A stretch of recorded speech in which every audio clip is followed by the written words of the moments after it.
MNS news live पर। देखते हैं आज की कुछ खास खबरें। संपूर्ण देश के लिए आज का दिन ऐतिहासिक है। सांसद संजय राउत। आज होने वाले अयोध्या श्री राम मंदिर का भूमि पूजन पंतप्रधान नरेंद्र मोदी द्वारा किया जा रहा है। यह अभिमान और गौरव की बात है। अयोध्या में राम मंदिर बनाने के लिए कई लोगों ने बलिदान दिया है। साथ ही बाला साहब ठाकरे इनका बड़ा योगदान रहा है। ये बात सभी ने याद रखनी चाहिए, ऐसा सांसद संजय राउत ने कहा है। ज्या क्षणाची सगळे लोक वाट पाहत होते या देशातले, ज्या कारणासाठी आपल्या हजारो लोकांनी तिथे अयोध्येमध्ये जाऊन बलिदान केलं,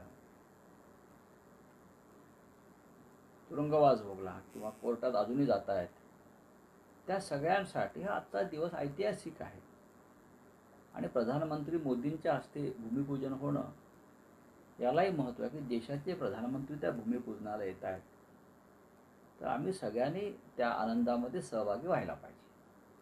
सर, अयोध्येमध्ये रामाचं मंदिर बनवण्यासाठी बाळासाहेब ठाकरेंचा खूप मोठा सिंहाचा वाटा आहे, पण बाळासाहेब ठाकरेंचे मुलगे म्हणजे महाराष्ट्राचे मुख्यमंत्री उद्धव ठाकरे यांनी अयोध्येला जायला पाहिजे होते। तमाम महाराष्ट्रातील म्हणजे जनतेचं हे आहे।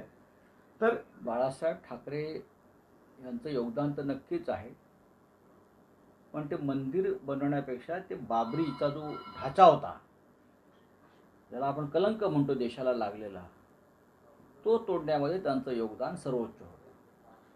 हे भाजपच्या लोकांनी मान्य केलं आहे, हे कोर्टामध्ये मान्य झालं आहे। आता हे 25-30 वर्षांनंतर ही मंदिराची प्रक्रिया आता येऊन थांबली। आता मंदिर सुरू होईल, त्यात मोठं योगदान न्यायालयाचं आहे। ही न्यायालयानं दिलेली आपल्याला संधी आहे मंदिर बनवण्याची। उद्धव ठाकरे राज्याचे मुख्यमंत्री आहेत वगैरे सगळं सोडून द्या, पण ते उद्धव ठाकरे बाळासाहेबांचे चिरंजीव आणि शिवसेनेचे प्रमुख म्हणून त्यांनी तिथे जाणं गरजेचं होतं। पण त्यांनी असं ठरवलं या लोकांनी, यांच्या हातात सूत्र आहेत आता या सगळ्या कार्यक्रमाची, की कमीत कमी लोकांनी तिकडे यावं।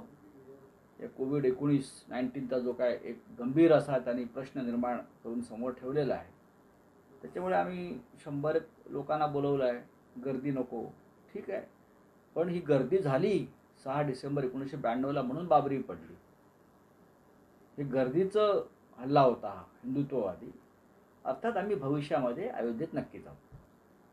तो वही महाराष्ट्र के जालना में आज राम मंदिर भूमि पूजन के उपलक्ष्य में जालना के प्राचीन राम मंदिर में आज शिवसेना की ओर से अर्जुन राव खोतकर, भास्कर आंबेकर, विधायक संतोष सांबरे और शिव सैनिकों ने मिलकर मंदिरों के प्रवेश द्वार पर श्री राम जी की पूजा करके अपना आनंदोत्सव मनाया। ऐसी जानकारी मंत्री अर्जुन खोतकर इन्होंने दी।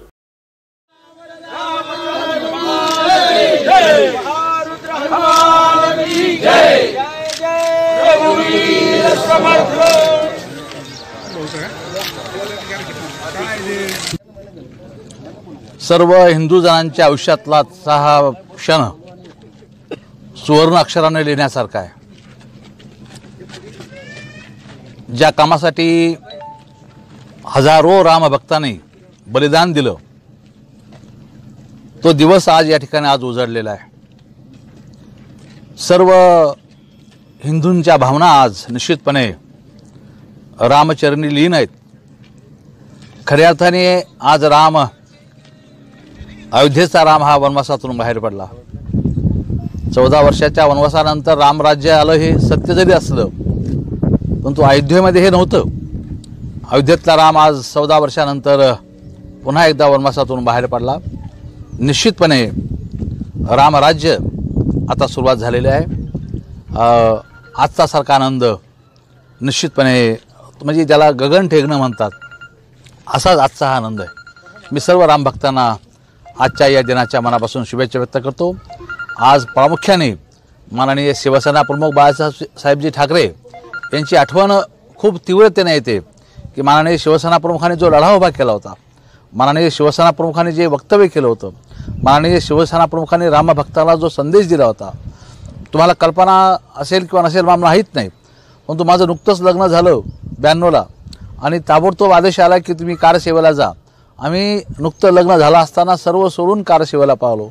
म्हणजे हा शिवसैनिक आज खऱ्या अर्थाने राज्यातला देशातला शिवसैनिक आनंदी आहे आणि निश्चितपणे मोठ्या आनंदाने आज माननीय देशाचे पंतप्रधान मोदीभाई नरेंद्रजी मोदीजी आज त्या ठिकाणी शिलान्यास करतात आपण सर्व घरी बसून या गोष्टीचा आनंद घेतो आणि आपण हा सर्व शिवसेना परिवाराच्या वतीनं आपण हा उत्सव या ठिकाणी साजरा करत आहोत. धन्यवाद. तो वही सोलापुर में भी अयोध्या श्री राम मंदिर भूमि पूजन के उपलक्ष्य में राम भक्तों द्वारा लड्डू बांटे गए. श्रीराम युवा सेनेच्या माध्यमातून आज आनंदाचा दिवस सगळ्यांना माहिती आहे, म्हणून आज आम्ही प्रभू श्रीरामचंद्रांचे पूजन आमच्या श्रीराम युवा सेनेच्या माध्यमातून हबप लक्ष्मण महाराज चव्हाण आणि आपले आमदार विजयकुमार देशमुख मालक यांच्या शुभ हस्ते, विशेष म्हणजे आमच्या भागातील कारसेवक आप्पा शापुरे, राजूशा पवार व खटकेजी यांच्या उपस्थितीत हा पूजनाचा कार्यक्रम झाला. हे पूजन झाल्यावर आम्ही महाराजांच्या हस्ते आणि कारसेवकांना या ठिकाणी लाडू भरवण्यात आलेला आहे, जेणेकरून त्या हिंदू वीरांमुळं आम्हाला हे दिवस बघायला मिळाले आणि म्हणून आम्ही त्यांना विसरू नये त्यासाठी आम्ही एक अतिशय चांगला उपक्रम या ठिकाणी करून पूजन झाल्यावर सगळ्या रामभक्तांनी त्या ठिकाणी फुले उधळून जल्लोष करण्यात आला.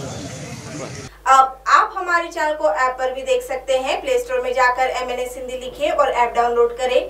साथ ही साथ आप हमारे फेसबुक पेज को भी लाइक कर सकते हैं और उन पर भी खबरें देख सकते हैं. लिंक ट्विटर, हाइक और इंस्टाग्राम पर भी आप हमारी खबरें देख सकते हैं. आप हमारे चैनल को यूट्यूब पर भी देख सकते हैं और इसे यूट्यूब पर सब्सक्राइब करना बिल्कुल भी ना भूलें. फिलहाल वक्त चला एक ब्रेक का. ब्रेक से लौटने के बाद देश और दुनिया की तमाम बड़ी खबरें देखने के लिए बने रहे MNS न्यूज लाइव के साथ. नमस्कार.